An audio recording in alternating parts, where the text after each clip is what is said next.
Okay, everybody, this is my spoiler review of Yellowjackets Season 2, Episode 6. Please make sure to subscribe as I'm getting very close to hitting 30k subs. It will help in so many ways you have no idea. I'm trying to get a Rotten Tomatoes approval, so I'd really appreciate it.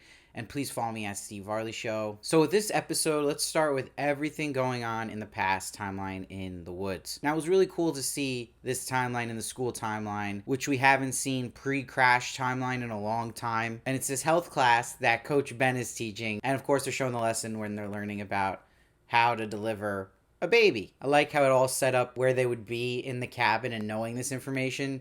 That we got this humorous moment with Coach Ben later on that he's like, I just press a button. So he's yelling at the class to pay attention, but he's not paying attention at all. And I like that Misty's the one fully invested, making sense why they would lean on someone like Misty in this type of situation. But what was important really in this scene was Jeff giving Shauna the note during class and how she killed it in their tutor session. Now, I think this was implying that they had already been having sex at this point in the story and that he was slipping up and hiding that. And that's why Shauna went over to him and said, Jackie likes poppies, because she overheard someone saying, oh, wow, Jeff just handed Shauna a note. So she didn't want anything onto that scent. Now, this cuts right to Shauna in labor where we left off last episode.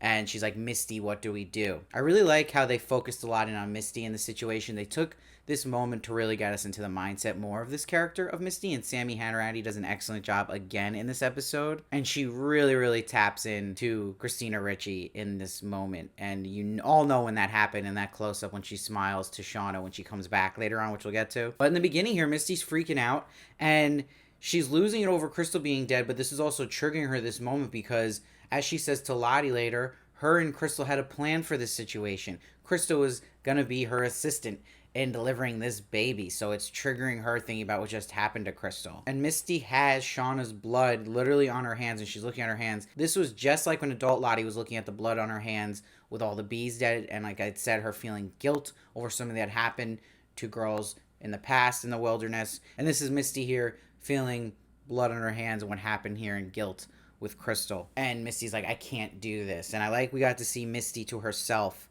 yelling at herself, calling herself a freak. What's wrong with you? You always do this. It was just good to see a moment of Misty self-talking and how she thinks of herself, and that she does have a conscience here about what happened to Crystal. I like to see this. Now, Lottie comforts her here. So Lottie does do a good thing here, but in a weird way, because she's like, Crystal may be gone, but you're here with us. You can still save Shauna, save our baby. That's the weird part of it all, right? And you see that the inspiration clearly for the Lottie part of all this and the ritual, and it really gets to that later on, which we're going to get to with some of the very disturbing stuff, is really inspired by Rosemary's Baby. It's an incredible film. It is top 5 horror for me, not even close. I really highly suggest you check it out. But you see that with how, like, this is just the story of someone who's going to labor and there's paranoia about people with her and what they're going to do with her baby. What I love, though, in a lot of the heavy stuff in this episode, they still had a lot of good, quick humor here. And they did such a nice job of being true to, like, just young girls out in the wilderness trying to deliver a baby and them all freaking out. I love the moment when Nat says to Shauna, you're gonna be fine. Women have been having babies for millions of years. Akila's got this. Akila's reaction to that was priceless. That was the funniest moment of the episode to me. But while that's going on in the background, you see Travis is the one who starts the ritual, which is really interesting in showing you where Travis is at. And Lottie says to Travis, the wilderness recognizes your sacrifice and so do I. So it's something that Nat also takes note of too, and you see Travis is really going towards the Lottie side here. Now, Ben has this, let's say, vision or flashback. I've seen comments that are pointing out it's more visions, and I still am just not sure about any of it. It's like, yeah, did this happen? Did not? Is he imagining a life that could have happened? It's not totally clear, and this is another case where this scene is just charades he's thinking about with his boyfriend and some other guys, and I was just like, okay, like, thanks, but it doesn't really do anything. It just was kind of there. Feels just kind of thrown in there. So there better be, like, some incredible Ben payoff here, because I don't know what the deal is with these flashback, flash sideways, flash forwards, whatever you want to call them. But the scene I was talking about with Misty really tapping into Christina Ricci was, you're so close to being on the other side, and then you get to meet your baby, and that smile she did, it was haunting how good that was. So props to Sammy Hanratty, and I feel like a lot of the actors did even better this year, emulating their adult counterparts or vice versa, because they got to watch the footage from season 1. Because remember, they're not on set with the adult actors. So in season 1, they were really going by talking with them, working with them. But I think it helps even more just to watch it over. And I'm sure they studied it. Now, you see they start doing the ritual and they're giving offerings. And they're saying, we hear the wilderness and it hears us. They keep repeating this. And when she does that final big push, Shauna, and it fades to black for a second, this is where her dream will start. It's interesting. The first thing she hears in her dream is Jackie saying, Shauna, Shauna. And this we get to see is the happy version of the baby being born in that moment. And you see they're all relieved. But also, it's not so much a happy version because Shauna in this dream goes through the motions of struggling getting the baby to latch onto her, and then her fears being realized of Lottie being the one being more effective with the baby, taking care of her baby, that Lottie's able to have the baby latch onto her. And then it gets downright horrifying with, I think, the most disturbing scene we've seen in a TV show in years. At least a popular TV show, where everyone's eating the baby. It's absolutely terrifying. The music is pure horror. I love that horror music they use, but man, it was disturbing. But that's really as horror as it can get. So I'm interested to see how people are going to react to that scene. And what is so interesting to me about this is you can look at it as showing what could have happened, as this was a dream for Shauna and her fears of what could have happened, but this might have actually ended up being the way it went down overall. So did that vision maybe give you some kind of peace of mind, as tragic as all this happened, that maybe it was better this baby wasn't in this situation, that this could have turned out really bad in general? There's a lot to think about there and chew on. But I loved this scene with Shauna talking to the baby. I'm sorry I didn't think I wanted you. It was all really complicated. The point is I was wrong. I love you so much. I can't wait to see what you become, what you will do. It's you and me, kid, against the world. And that's when the baby does start to latch to her. So this is the happy part of this dream, and showing you what Shauna does really want at the end of the day. And it makes it so tragic when she wakes up from this dream and what really happened. And Sophie Nielsen, who plays young Shauna, is amazing at acting. She was incredible in the scene when she found Jackie frozen. And what she's so good is you see that when you have such a good performer like that and like a leader, she literally makes everyone else around her better. Like you could see are just riding off of her performance. And that happens again here. How great everyone is riding off her again. Spectacular, hitting this heavy moment when she realizes what's happened. And she's like, why can't you hear him crying? I lost it. This is the second time I've cried in this show. First time was with Jackie and her finding frozen, and it happens again. And that's a lot to the writing, but it really is a lot to Sophie Nielsen. She's bringing it out in you because it's such a real, amazing performance. I know there's a lot of praise for so many great actors in this show, but this has to be number one right now, who needs to get nominated for an Emmy for this season, and this scene needs to be shown as her tape, because this has to get awarded. This was incredible to me. And she was already overdue for the frozen Jackie part, but this just takes it to the next level. So for me, the Woods story in this episode was absolute aces. Powerful, tragic, sad, a lot. And it was intense and it was horrifying. So that's Yellowjackets at its best, where you have heart, complete horror, and the most horror we've seen. This is the most far they've gone. I didn't even think they'd go that far with the vision.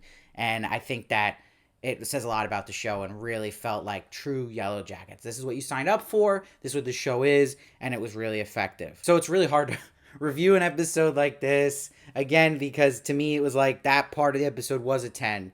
But I wasn't totally crazy still about the present day storyline, which always struggles and is a little step behind in show quality than the past, per usual. And that kind of continues here, because what happens with the present day storyline is it really is a very transitional part in that timeline, meaning it's really to get the band back together. Now, it gives me hope for the present day timeline, because getting the band back together is, I think, what we're all kind of dying for and waiting for here, because that has been a problem with the present day storyline, is that everyone's kind of in their own little groups and they're kind of stuck in certain parts that are getting like dragged out, where we're dying to see them all kind of interact between each other again. And I think it gives me hope, because I feel like next episode, okay, the present day storyline is going to be awesome now. But you kind of got to finish out what's been kind of weak parts of it. And that's kind of the conclusion here. But it wasn't, I didn't like it. There's just parts, again, that I was like, okay, let's just get them all together. Let's get on with it here. So let's jump into Shauna's present day. Shauna says a funny line to Callie where she's like, it probably would have been better if you just had sex with him.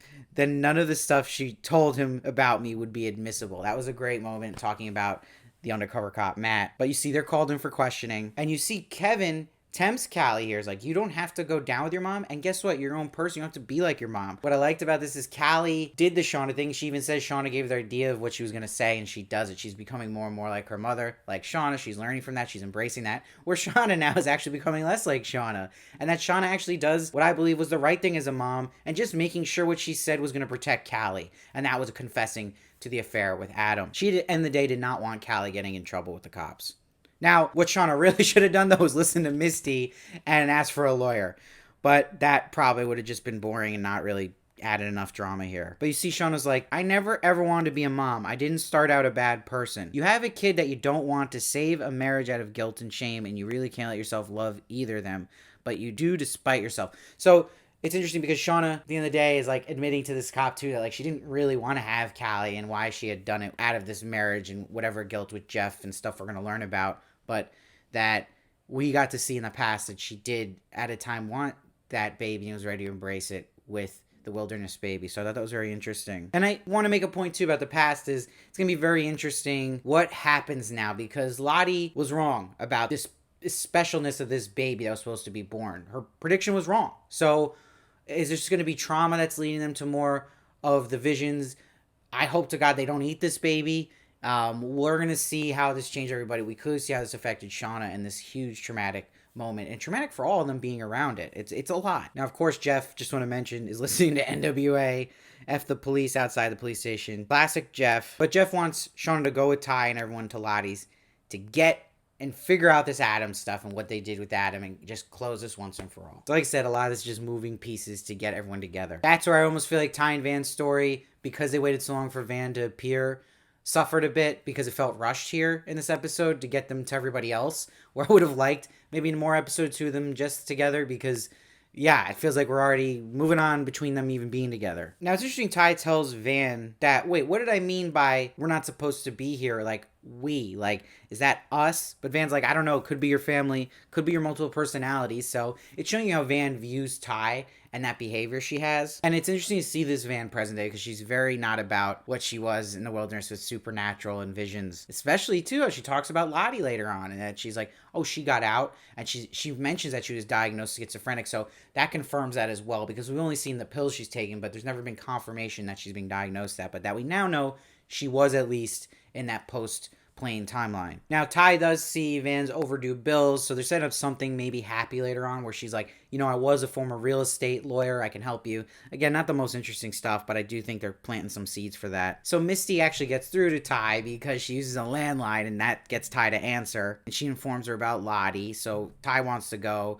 We see Van doesn't want to go, but she'll drive her there, and Van's like, there's no bus, and hitchhiking is whole entire horror genre, so I guess I have to take you. But I love in the Yellowjackets cinematic universe here, there's no Ubers, Lyfts, or taxis. They just don't exist. I complained about this about her hitchhiking in the first place, but so be it. Again, it's not a big deal, but I don't know. I just think it's silly. But we see Van is not currently dating, and that Ty's like, I hope it didn't give up on love, and she's like, don't flatter yourself. It wasn't because of you, but I don't buy that. I think Van is still heartbroken about Ty. I like Van's like, though, last chance to turn around Ty. We can go to IHOP. I feel like that would be a great day, hanging out with Van at IHOP, and I love IHOP. But you see, Van's like, you see any barrels of Kool-Aid powder, consider me on call. So, again, it's just so interesting to see Van totally opposite of being this pushing everything Lottie and complete non-believer. But it's interesting that Van decides to go, and when she sees Shauna shows up, like, okay, everyone's going, screw it, I'm going. Whole band, baby. Again, just felt a little flat, the timing story, and just completely rushed. And that's a whole overall pacing issue of the season, to how they kind of mapped out to get everyone together, that they would suffer in that. So what I did think was the strongest present day, though, was everything going on with Lottie, Nat, and Misty. I like that when Misty checks into the wellness center, the stuff she's putting away is like handcuffs, a syringe, binoculars.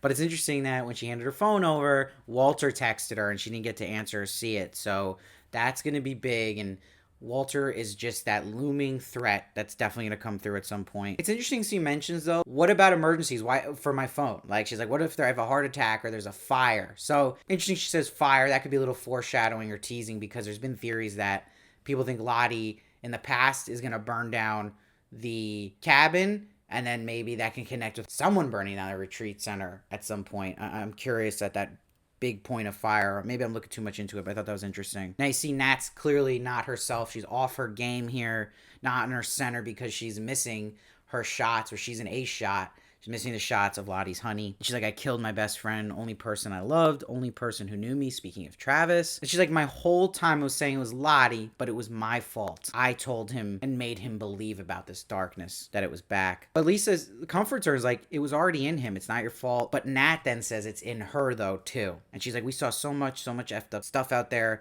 Maybe it was to survive, but I don't think we deserve to. Great line there. I really like that. But it's a little annoying that with Lottie's scene with the psychiatrist later on, she literally basically says the same thing. We did so much stuff. We saw so much stuff. And that she also mentions to the psychiatrist, they angle it like it's a reveal, right? That the thing is back and that it's here and we brought it back.